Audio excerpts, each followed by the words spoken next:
Opa, seja muito bem-vindo. Que satisfação ver você por aqui no podcast CDP. Eduardo, o que é o podcast CDP, Eduardo? O podcast CDP é um bate-papo onde eu vou responder perguntas, dúvidas, questionamentos da minha audiência sobre qual é o caminho que eu preciso seguir para me tornar um cientista de dados na prática.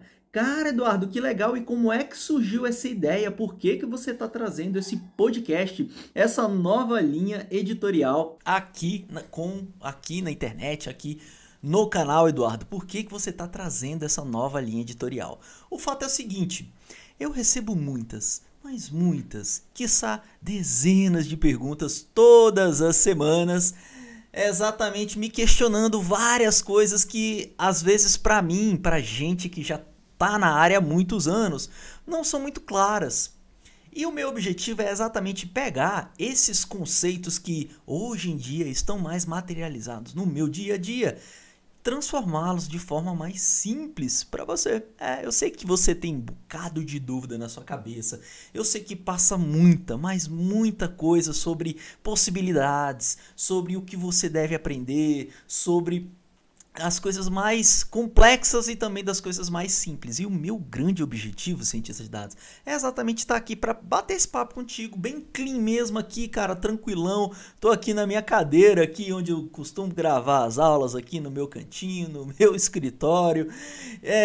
Bem simplesão, não tô com headphone, não tô com nada, no máximo coloquei o meu microfone aqui para a qualidade do áudio ficar melhor, para mostrar para você que coisas simples resolvem bastante a nossa vida. E o fato é que, no início, o que pode estar na sua cabeça quando você pensa em ser um cientista de dados é que, nossa, Eduardo, o caminho é muito grande, eu vou precisar aprender muita coisa, eu vou ficar... tem muito conteúdo que eu talvez nunca aprenda, e quando você começa a olhar toda a gama de coisas que realmente são cobradas ali para vagas de cientista de dados, para entrevistas de cientista de dados, conteúdos que cientista de dados geralmente aprende, você às vezes desanima. Né? Porque quando você olha de cara assim, você já vai enxergar coisas que estão muito, mas muito além do que você é hoje. E como todo início de jornada, a gente precisa muito estar com o nosso foco exatamente no próximo passo. Você sabe, você tem um sonho, você sabe onde você quer chegar.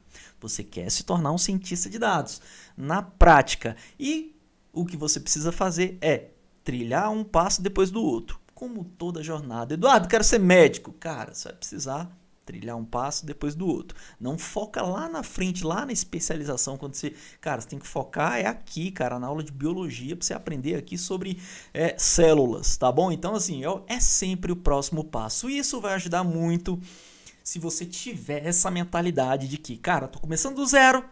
Então, se eu tô começando do zero, eu sei que a jornada, ela vai ser... pode ser um prazo maior do que eu esperava, mas você tem que fazer essa jornada ser uma coisa prazerosa, senão você desanima no meio do caminho. E o fato é que, como eu sempre digo para os meus alunos do programa CDP, tem alunos que são tartaruguinhas, que eles vão ali, eles estão focados, mas vão devagarzinho até chegar. Tem alunos que são coelhinho, muitas vezes ele vai, erra o caminho, volta, vai, mas ele também chega quando ele é bem guiado. E cara, tem os avestruz, sabe o que o avestruz faz? Ele enfia a cara na terra. E o que é enfiar a cara na terra? Esconder a cabeça, deixa o corpo todo de fora. Cara, você realmente não sabe para onde ir ou tá se sentindo paralisado ali. E o meu grande objetivo aqui nesse podcast também é destravar você também. Eu muitas vezes já me senti travado assim. Já, Eduardo, já aconteceu isso contigo? Com todo mundo, né, cientista de dados? Isso aqui não é um mérito do cientista do Eduardo, isso acontece com todo mundo, tá bom? Então eu quero tranquilizar você para mostrar que isso tudo faz parte do processo e que sim, se você não parar, se você não desistir, você vai chegar lá. O fato é que você tem que focar no próximo passo. Tranquilo? Tamo junto, cientista. Então vamos lá, Eduardo. Você disse que esse podcast é para responder, é para você se focar ali em responder dúvidas da sua audiência, não é mesmo? Então, quais são as dúvidas aí? Eu separei algumas, tá, cientista de dados? Eu separei algumas e eu vou ler aqui, eu tô deixando aqui o meu notebook aqui do lado, eu vou ler essas perguntas para eu ser fiel ao que me perguntaram. Eu coloquei ali exatamente do jeito que tá para que eu possa somente ler, tá bom? Então vamos lá. Eduardo, primeira pergunta, cientista de dados, presta atenção. Eduardo, como conseguir o primeiro emprego de cientista de dados? Cara, já vou chegar logo dando uma voadora no meu próprio peito, né? Porque essa pergunta é a campeã e aí, cara, eu trouxe logo ela para responder de cara aqui, porque realmente é a dúvida de quem tá começando. Eduardo, beleza, a gente afoca lá na frente, né? Eu tô começando agora, eu tô fazendo a minha transição de carreira, né? Eu trabalho assim assado, mas eu quero logo saber o que eu faço para conseguir meu primeiro emprego de cientista de dados. E o fato é que sim, cientista de dados, tem uma estratégia, existem várias estratégias para falar a verdade, e eu vou te falar qual que eu uso exatamente para mostrar aí o caminho para os meus alunos, né? E você que também está aqui no YouTube, no Facebook, no Google, no TikTok, seja onde for, você está vendo esse nosso bate-papo aqui, está participando aqui comigo, eu vou também trazer aqui para você essa estratégia. Vamos lá. O fato é o seguinte, como conseguir o primeiro emprego de cientista de dados? Existe uma parada que é um negócio muito interessante. A gente, quando está iniciando uma jornada, a gente quer exatamente olhar e se visualizar ali já no emprego, já quer, só que não pensa nas coisas que a gente precisa fazer antes. Então, o fato é, você já foi atrás dos requisitos, do que é necessário para você trabalhar como cientista de dados? Né? Se sim, você viu que tem muito conteúdo. Beleza. Você já se sente preparado para trabalhar como cientista de dados? E aí quando eu falo assim, se sente, você já percorreu todos aqueles conteúdos que eles são colocados ali como requisitos? E a grande chance são que 0,01% das pessoas que estão assistindo esse vídeo agora vão dizer que não, inclusive eu. Se eu olhar um requisito de uma vaga para cientista de dados, grandes chances são que eu também não me qualifique. E o que a grande maioria aqui faz quando olha e vê que não tem um requisito? Desiste, cientista. Para no meio do caminho e fala, cara, não sou capaz de fazer esse negócio não. Só que o cientista de dados, ele tem que se perguntar por que raios aquela empresa está pedindo essa especificidade aqui, né? Essa coisa que eu nunca vi. O que será que estão pedindo aqui? E o fato é que é interessante você aprender algo, né? A própria olhada no requisito da vaga já te ensina, né? Se eles estão pedindo isso aqui pode ser importante para alguma coisa, né? E é claro, se você está querendo conseguir o seu primeiro emprego e você olhou uma empresa e viu que ela está atrás, colocou o seu currículo à disposição, né? Ou fez o projeto lá da entrevista, seja lá qual foi a interatividade que você teve com a empresa, e você viu que eles estão pedindo isso por algum motivo, cara, você tem que estudar a empresa, né? Vou te dar um exemplo para ficar mais claro, né? Vamos lá. Eu, Eduardo Rocha, estou querendo me candidatar para trabalhar como cientista de dados no Itaú.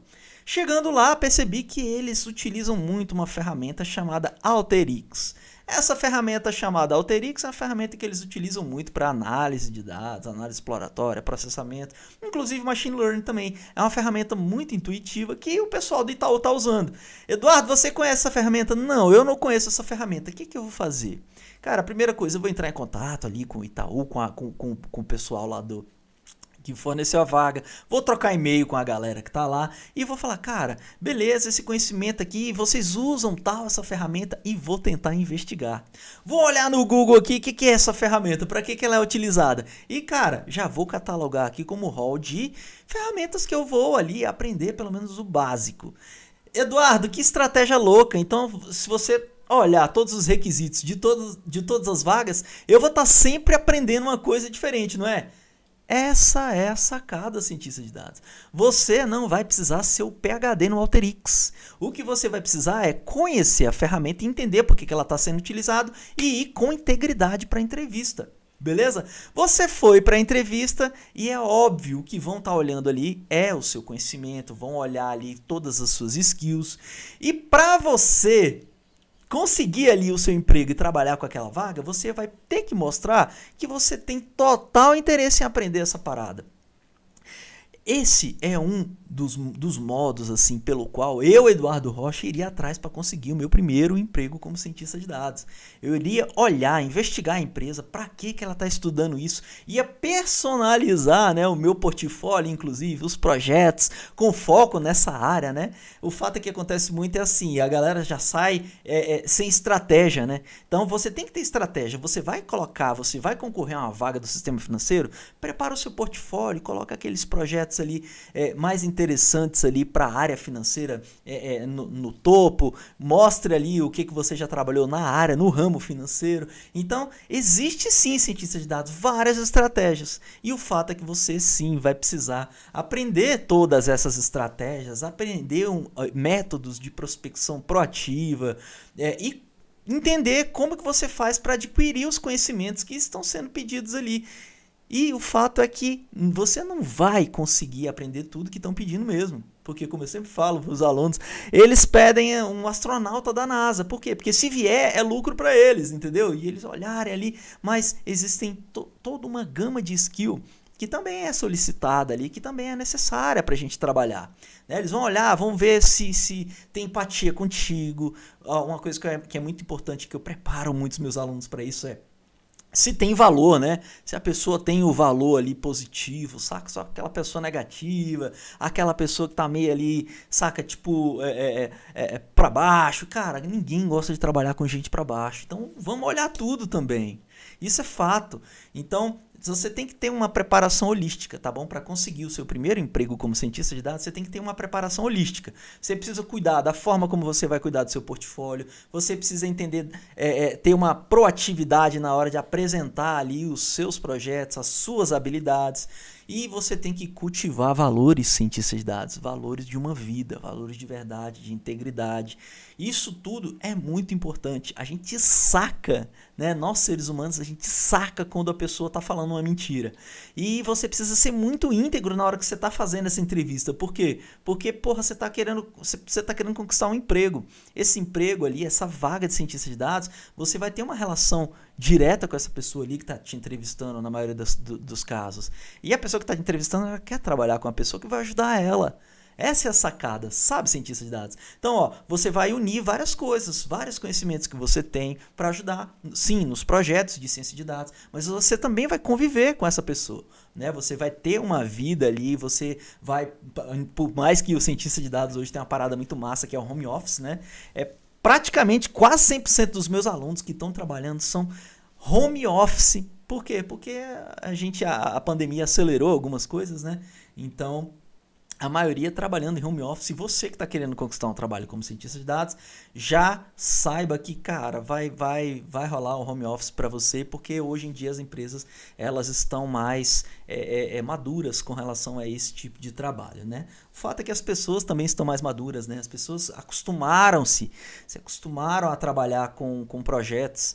E ao trabalhar com um projeto, você tem ali total liberdade para executar as atividades que precisam ser feitas, né? Então esse nível de maturidade que estava faltando no Brasil e quiçá no mundo, ele chegou. E chegou de certa forma acelerada, foram 2 anos aí, mas bons frutos estão sendo colhidos e as empresas que são realmente data-driven, as empresas que são orientadas a dados, elas não estão perdendo esse foco, né? Que é construir uma empresa que seja sólida, focada em otimizar os seus custos. Estamos junto? Beleza, cientista? Vamos lá para mais uma pergunta. Temos aqui uma pergunta que é o seguinte. Deixa eu ler aqui para você, para ser fiel aqui na pergunta. Olha lá. Minha empresa está exigindo cada vez mais conhecimentos na área de dados. O que eu faço para me atualizar? Para ontem, a pessoa ainda colocou aqui, para ontem, né? Minha empresa está exigindo cada vez mais conhecimentos na área de dados. O que eu faço para me atualizar?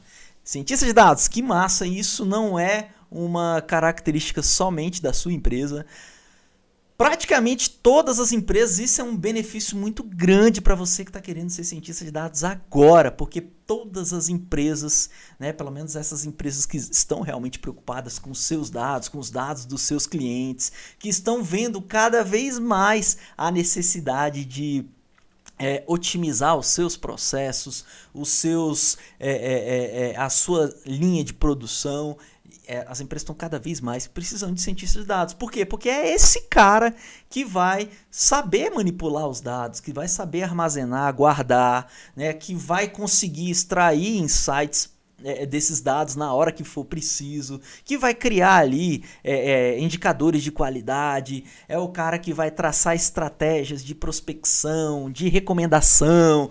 Então, cara, o cientista de dados realmente está em alta e isso é um ponto muito positivo para você que está aí agora querendo ser um cientista de dados na prática. E o fato é o seguinte: as empresas, elas estão exigindo capacitação e muitas delas, eu cito um exemplo bem interessante, né? Eu trabalhava no Banco do Brasil, o Banco do Brasil sempre foi uma empresa que investiu muito na qualificação dos seus profissionais e não é diferente hoje. Eu ainda deixei muitos amigos lá e eu ainda converso com muitos deles e o que eles falam é que, cara, cada dia aumenta a intensidade da necessidade na qual a instituição exige e requer ali dos seus funcionários. Por quê? Porque cada dia que passa há uma evolução tecnológica, cada vez mais surgem ferramentas e não é diferente aqui para o ramo da ciência de dados. E se a sua empresa, né, vamos lá para responder a pergunta diretamente, né? Se a sua empresa está exigindo cada vez mais conhecimento na área de dados e você realmente vê que você está ali numa situação em que você precisa aprender coisas novas, é até boba a resposta, né? Eu ia falar, pô, corre atrás, você tem que estudar, né? E aprender coisas novas. Mas assim, eu acho que a sua dúvida vai mais no como, né? Como aprender coisas novas, né? E o fato é que você tem que focar em como que você pode utilizar os seus conhecimentos aí no local onde você está agora para que você sim possa se atualizar e conseguir contribuir, né? Se a empresa está exigindo cada vez mais conhecimento, é porque realmente ela está necessitando de ajuda profissional e por isso que ela tem essa relação contigo, né? De profissão, você é um profissional dessa empresa, ela está requerendo que você ajude essa empresa nesse exato momento com essa característica, né? Com essa qualidade. Então, cientista de dados, o que eu falo para você é: quais são as ferramentas que você vê aí sendo utilizado? Porque assim, a gente sempre saca, né? Eu tava saindo lá do Banco do Brasil e a maioria da galera que trabalhava com dados ali, fora lá da área da tecnologia mesmo, da infraestrutura de TI, a galera que estava lá nas diretorias trabalhando com dados trabalhava muito com o SaaS, né? O SaaS muito grande, talvez o Banco do Brasil seja o maior cliente do SaaS. Talvez, né? Eu acho que já foi uma época, mas a integridade da minha palavra aqui, eu não vou dizer que é a maior hoje porque eu não tenho dado para isso, mas é uma das maiores. E o fato é que quando estava saindo, eu já via o Python, os burburinhos do Python, a galera falando do Python, né, e tal. E aí, cara, eu comecei a me atentar e ver o processo, a evolução do Python dentro do banco. Aí lá a galera começou... Aí lá a minha diretoria desenvolveu um projeto muito massa, e esse projeto ele não tinha como ser desenvolvido com SaaS, né? E aí a minha galera lá, a gente estava lá conversando, e aí a gente viu que realmente o Python estava vindo para ficar. Inclusive lá, o Leandro, não esqueço do Leandro, um grande colega meu, mais o Brunão lá, a galera trabalhou num processo de visão computacional, um OCR para falar a verdade, não era bem visão computacional, mas era um reconhecimento, né? Um reconhecimento de documento e um documento, um projeto bem bacana, inclusive, que eu compartilhei com os alunos do CDP, né? Expliquei para eles lá como é que foi feito e tal, trouxe um colega para bater um papo com eles, mostrando exatamente como que esse tipo de trabalho pode ser feito. Esse tipo de burburinho, ele indica para você o caminho que você deve tomar. Aqui fora, a gente vê que existe muita coisa nova aparecendo. Mas você tem que focar, por enquanto, em onde você está ou para onde você quer ir. Se em onde você está eles estão indo para um rumo onde você não gosta muito, cara, você tem que focar para onde você quer ir. Tudo bem? Olha a sacada. Onde você tá? Estão focando no Python? Então, cara, aprende o Python, aprende a programação Python e, é claro, aprende a programação Python voltada para o seu trabalho com dados, né? Porque Python ele pode construir aplicações, pode construir site, Python faz muita coisa, né? Então foque naquilo que o Python está sendo bem utilizado aí dentro. E é claro, cara, não dá para te dizer exatamente qual é o passo a passo agora. Inclusive eu monto esse passo a passo para os meus alunos e às vezes eles demoram até 6 meses para cumprir esse passo a passo. Uns alcançam antes, outros, né, passam dos 6 meses e tá tudo bem. Mas o fato é que há um passo a passo. Eu brinco, chamo de GPS para a galera lá dentro, né? O SNA é o Sistema de Navegação Ativa. Eu pego ele e falo, cara, vai por aqui, clica aqui, vem cá. Por quê? Porque não dá para te responder assim tão simples assim, né? Aqui, nesse contexto aqui, o que eu falaria para você é o seguinte: cientista de dados, você já tem as habilidades mínimas que são necessárias para você manipular os dados aí na sua empresa, trabalhar com dados? Porque se eles estão exigindo, você precisa correr atrás, não tem para onde fugir, tá bom? Não está gostando desse movimento, aí você tem que procurar outra coisa que esteja ali, tem a ver com o seu propósito. E isso é muito, mas muito importante, tá bom? Eu sou experiência viva de que se você não está encontrando propósito no que você faz, você tem que procurar outra coisa que você possa fazer e que te leve aos seus propósitos, tá bom? Isso é muito importante, não tem nada a ver com dados, não tem nada a ver com a sua pergunta, mas isso também é muito importante. Se a empresa está exigindo cada vez mais os conhecimentos na área de dados, você tem que procurar ir atrás desse conhecimento. Primeiro passo, os burburinhos. Lembra dos burburinhos aí? Qual é o bate-papo? Qual é a bola da vez, né? Estão pedindo muito ali análise de dados, exploração de dados, cara, tem muita coisa. Cara, presta atenção nesse burburinho. Esse burburinho, ele fala muita coisa, tá bom? E segundo mão na massa, beleza? Chega junto, aqui no canal tem muita coisa, você vai aprender muita coisa de dados se for focado para você ser um cientista de dados na prática, tá bom? Tamo junto? Beleza? Bora para a próxima pergunta, beleza? Qual deve ser a primeira coisa que devo focar para aprender Python? Olha aí, cientista de dados. Aqui na empresa ainda não usam, mas já trabalhamos com R e com SAS. Dependendo do tamanho da sua empresa, né? A primeira coisa que você deve focar é em aprender Python. Se você vai trabalhar como cientista de dados, né? Como eu sempre falo, cara, é tentar buscar, fazer um deparo aí nessa empresa, né? O que está sendo feito com SAS? O que está sendo feito com R? Dá para fazer com Python, né? E se você está querendo focar no Python é porque você viu algum ponto positivo, né? E esse ponto positivo pode ser exatamente construir aplicações. Eu tenho alunos que estão espalhados no sistema financeiro nacional inteiro e eu vejo que muitos estão ali começando a mirar o canhão no Python. Por quê? Porque SAS é uma ferramenta paga, né? É uma ferramenta excelente, sou apaixonado por ela, mas é uma ferramenta paga. Não é toda empresa que tem ali a condição orçamentária para manter ali o seu trabalho com o SAS. E, cara, com R também vejo ali algumas limitações, né? O Python a gente consegue construir aplicações de ciência de dados do zero. Você pega ali, conecta com os dados, cria aplicação, joga na web, pronta para uso, beleza? Pronta para versionamento, monitoramento. A bicha, cara, Python é o terror, beleza? Então, por isso que a primeira coisa que você deve fazer é qual é o depara que você pode fazer aí dentro da instituição, né? Com R e com SAS. Você consegue pegar esses projetinhos aí de SAS e transformar em Python, por exemplo, né? Você consegue pegar aí uns projetos em R e transformar em Python. Então essa é a primeira sacada, tá bom? Agora, cara, se você tá começando do zero mesmo, o que você faz quando você está trabalhando com SAS e com R? Né? O que você faz? Eu faço análise de dados, eu pego base de dados e preparo aqui um BI para a empresa, tal. Tenta fazer essa parada com Python, saca? Pensa num ponto positivo. Imagina você conseguindo levar um projeto com mais performance para dentro da sua instituição, mostrando que com a ferramenta open source você conhece fazer mais e melhor. Já se imaginou? Imagina você nessa situação. Cara, é uma promoção na veia, porque você construiu uma parada, ainda ensinou a empresa a conter gastos, né?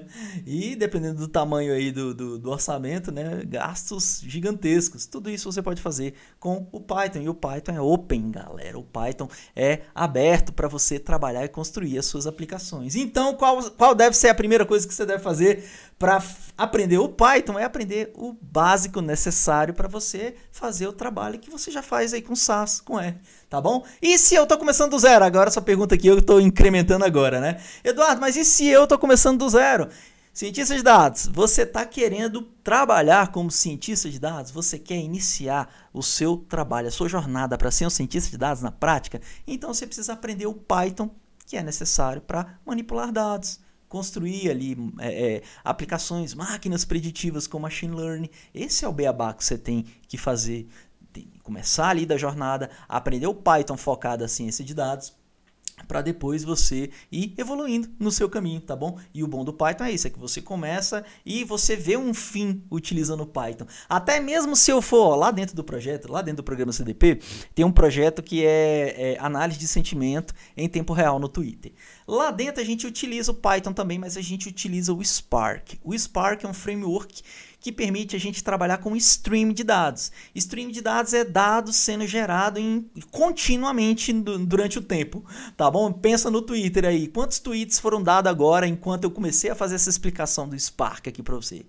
Milhões de tweets foram dados aí pelo mundo, né? Isso é o stream de dados, dados sendo gerados de forma contínua. E a ferramenta utilizada para fazer esse tipo de trabalho é o Spark. A galera utiliza o framework Spark. Só que o Spark, ele conversa muito bem com o Python. Você quase não consegue distinguir um do outro, dependendo da ocasião na qual você está utilizando. Então, a beleza do Python, ele chega até certo ponto na qual ele pode ajudar outras ferramentas a evoluir para atingir um objetivo específico. Então, com isso, o projeto, né? O projeto em si, ele cresce também, né? O fato do Python ser aberto é bom por isso, tá bom? Então, esse é um grande caminho. Apesar de você construir aplicações com Python do início ao fim, você ainda deixa ele ali como ponte para outras aplicações, tais como essa que eu citei aqui do Spark, tá bom? Beleza? Então, o Python é o poder. Começa com esse negócio aí que você vai se amarrar. Tamo junto? Simbora? Deixa eu responder mais uma aqui, vamos lá. Vamos lá, somos do ramo de provedores de internet de uma pequena cidade. Como faço para mostrar para o meu superior que ele deve utilizar a ciência de dados aqui na empresa? Cara, essa pergunta é muito tora, e ela serve não só para a sua empresa que é de provedores de internet, mas ela serve para toda e qualquer empresa que possua cliente. Olha que louco, como eu faço para mostrar para o meu superior que ele deve utilizar a ciência de dados? Cara, a ciência de dados, ela chegou de uma forma que eu vou contar uma história para você. Lá dentro do Banco do Brasil, nós temos uma estrutura hierárquica lá, né, uma estrutura organizacional, melhor dizendo, na qual nós temos unidades estratégicas para cuidar de temas estratégicos da instituição, beleza? Eu coloco nós, né, pô, trabalhei tanto tempo lá que eu ainda uso nós, né, um carinho muito grande pela instituição. Então lá dentro, as unidades estratégicas, e não é diferente do Itaú também, eu conheço o Itaú, não é diferente do Bradesco, Santander, sistema financeiro não tem muita diferença. São divididos em unidades estratégicas, cada uma respondendo para uma atividade fim ali, né? Então tem uma área estratégica para marketing, uma área estratégica para o ramo do jurídico, tem uma área estratégica para fazer ali, cuidar dos clientes, cuidar dos produtos. Às vezes a área de produtos é tão grande que está dividida ali, segmentada, uma área só de empréstimo, uma área só de financiamento, uma área só de governo. Então assim, tem unidades estratégicas para cuidar ali de determinados assuntos. Para você ter uma ideia, dentro dessas unidades estratégicas, a gente tinha milhares de cientistas de dados trabalhando lá dentro. Exatamente. Esse é o poder das instituições que investem na competência ali, né, na especialização dos seus profissionais. Isso é muito importante para toda e qualquer empresa que quer sobreviver aqui à era da IA, né, a era da inteligência artificial e machine learning dentro da nossa ciência de dados. Então, lá dentro tinha muitos cientistas de dados. E o fato é que a ciência de dados ela estava entranhada em toda e qualquer atividade. Eu vou te dar um exemplo de cada uma dessas áreas que eu te falei. Então imagina lá a área do marketing. Então, se eu tenho uma área de marketing no Banco do Brasil e eu pretendo fazer a divulgação da minha área ali para uma rede social específica, como que eu posso alavancar ali os meus objetivos, que é tornar a minha empresa mais conhecida? Primeira coisa que ela pode fazer é o seguinte: ela tem a lista de seguidores no Twitter, não tem? Ela tem a sua lista de seguidores. Você tem como buscar esses seguidores por meio de ciência de dados e fazer ali um tipo de marketing direto, ou um marketing no qual a gente construa agrupamento de pessoas que são semelhantes a esses seguidores lá no Twitter. Seguidores que estão lá no Twitter são pessoas que gostam da marca, são pessoas que interagiram com a marca, enfim, são seguidores, né? Tem um relacionamento, curte, acompanha o que está sendo divulgado pela sua instituição. E o fato é que, se você já tem já tem esse público-alvo que gosta ali da sua marca, será que existem outras pessoas parecidas com ela que também pode gostar da sua marca, lembrar da sua marca, querer, desejar ter a sua marca, cientista de dados? É claro que sim. Então você pode criar máquinas preditivas cujo objetivo é encontrar pessoas semelhantes a essas pessoas que já estão ali na sua base. Essa é uma área na qual você pode utilizar a ciência de dados, tá bom? Inclusive, isso é muito, mas muito presente aqui dentro do programa CDP com os meus alunos, no qual eu quero levar ali todo mundo para ser um cientista de dados na prática. Esse é o meu grande objetivo. E isso é muito comum em todas as empresas, tá bom? Vamos lá para o ramo do jurídico, né? Ramo do jurídico, Eduardo. Então, olha só, imagina quantas pessoas entram com um processo judicial contra o Banco do Brasil. Seja lá, atrasou a fila, ou cobrou tarifa indevida, né? Isso é muito normal. É uma empresa que tem dezenas de milhões de clientes, quiçá centenas de milhões de clientes, né? Metade da população brasileira, será que tem uma conta no Banco do Brasil? Pode ser muito, né? É quase uma centena de milhões de pessoas, né? Eu vou colocar o quase aí, porque deve ter uns 100 milhões de clientes, mas eu vou falar quase aí, tá bom?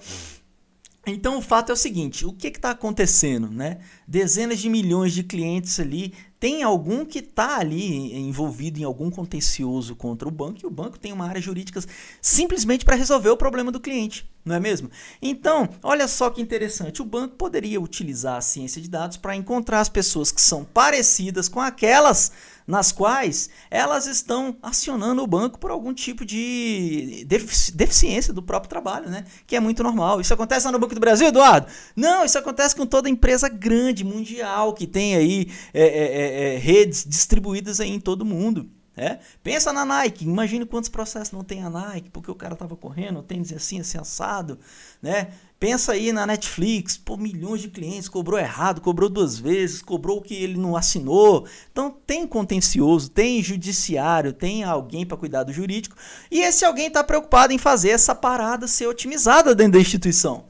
Então o que ela pode fazer? Ela pode muito bem utilizar a ciência de dados para descobrir ali o porquê que o banco está, ou a empresa, a instituição está pecando ali, né? Uma simples análise de dados, ela pode tentar encontrar ali características semelhantes, né? Fazer o 80-20 da parada, né? Ver quais são ali as duas únicas que englobam 80% do valor aí do contencioso jurídico, né? Escolhe essas duas únicas e ataca, vai direto no ponto. Então o cientista de dados, ele tem os dados ali em suas mãos exatamente porque ele consegue fazer a síntese, né? Ele consegue extrair informações de um grande volume de dados, tá bom? Então, ó, jurídico tá aqui. E aí eu posso ir extraindo para a área de produtos, área de clientes. Será que existe clientes parecidos com os meus clientes atuais e que podem abrir a conta no Banco do Brasil? Tem como fazer isso com ciência de dados, Eduardo? Claro que tem.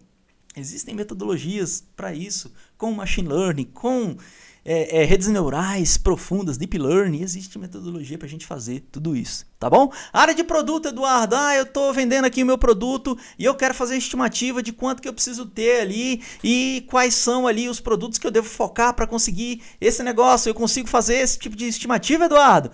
Claro que consegue. Utilizando algoritmos de machine learning, você consegue criar ali clusterização, agrupamentos de produtos para ver quais são aqueles que vão trazer o 80-20 do resultado. Então, cientista de dados, sim, se você é de um ramo aí de provedores de internet, de pequena cidade, vou voltar aqui para a sua pergunta, né? Você é do ramo aí de provedores de internet, como você pode mostrar para o seu superior que é importante a ciência de dados? Dá esse exemplo que a gente deu aqui. né? Então, se uma grande empresa ela tem ciência de dados dentro dos mais diversos processos estratégicos, né? Por que não a sua empresa aí, ela não pode focar ali exatamente numa área específica, que é estratégica também para sua empresa, né? Eu imagino que a empresa provedora de internet, eu vou fazer um deparo aqui em casa. Aqui em casa eu utilizo a Conexa, ou é Conexa, uma coisa assim.